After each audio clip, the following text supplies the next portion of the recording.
Hi, my name is Elizabeth Main, and welcome to Copyright in the Digital World. This is my copyright assignment for my information class. So what is it? Copyright is the protection of original works by the U.S. Constitution.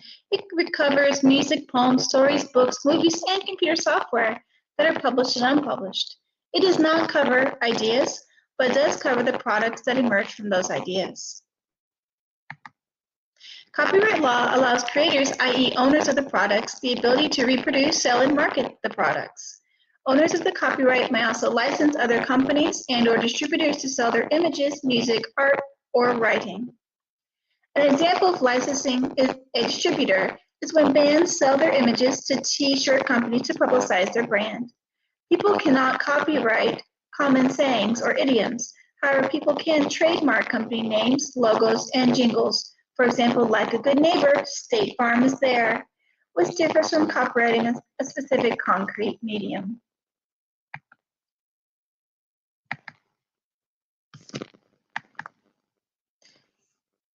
What's in a master?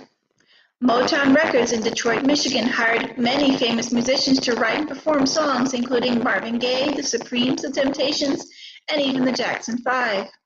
These musicians today do not own their own work. Their songs are part of the Motown record catalog.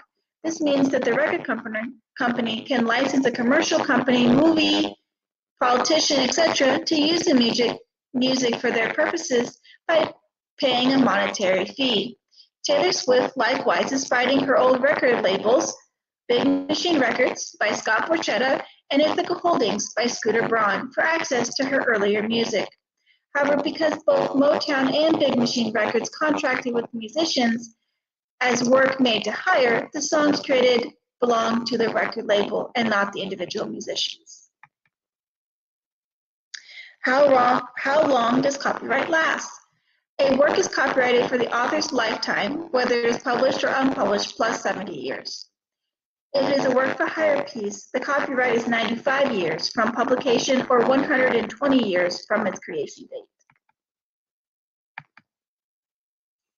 So what's fair use? I heard that I can use it.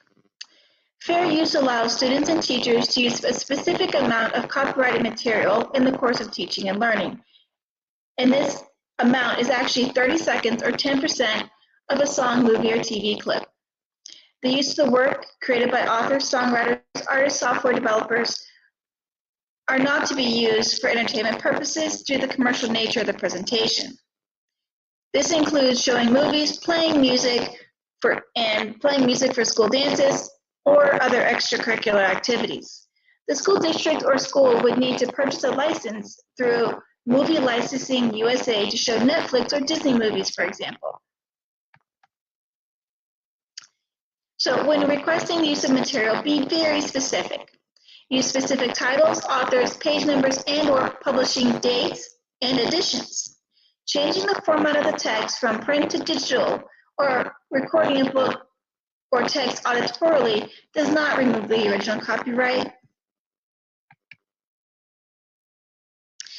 You can't transform a work, and transformation creates new meaning, so therefore it is legal. So critique and parody are protected forms of creative expression, as shown in the picture by the cat in the hat. There are 4 factors that make parody fair use. Number 1, the work is changed in the meaning by your alterations. Number 2, the work is educational in purpose. Number 3, 10% or less of the original work is actually used. And number 4, your work does not hurt the monetary value of the original piece. Now, everybody's question, what about YouTube? Because I've seen videos using music and I didn't see any citation. Well, here you go. Mashups are a way to use previous works in combination to form new meaning. Memes are considered a type of parody or mashup.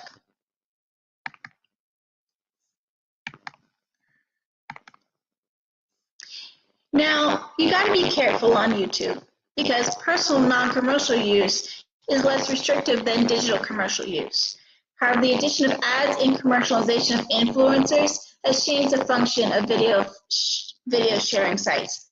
So you really have to be careful where you're getting your clips from, because they may not have permission to use those. You may use a creator's work within the 10% limitation, but your work must transform the original piece through context. Hence, the creation of mashups, parodies, critiques, dramatizations, which are all examples of fair use.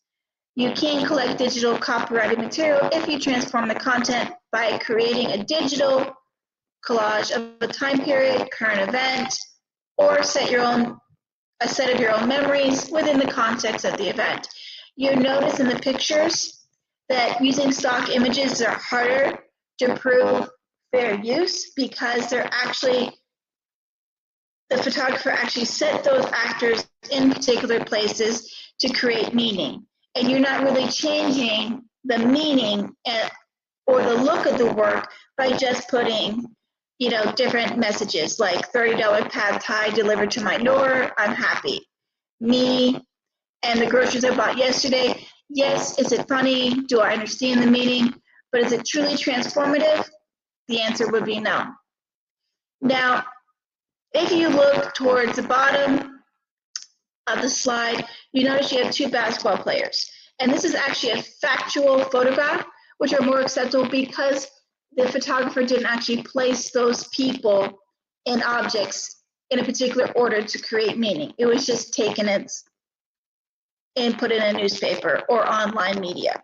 So that's harder to prove copyright, and so that's more easy to use. And then you can actually create a mashup of both of these works, the stock image and the factual photograph, to actually create your meaning. Okay? And it says hashtag NBA Finals, and the young lady who's smiling says we're ahead, and the basketball players are transformed into the other two people. Like, what? So that's how you create a mashup, which is perfectly legal.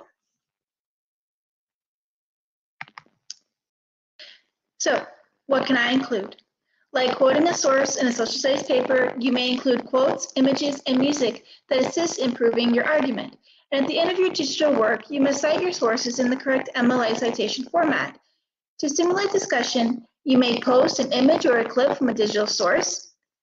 The purpose of the posting must be clear. You will need to post an appropriate original title and provide a starting question that is educationally or culturally relevant to the current events. Be mindful of your intention and always provide proper source citation for your analog and digital sources.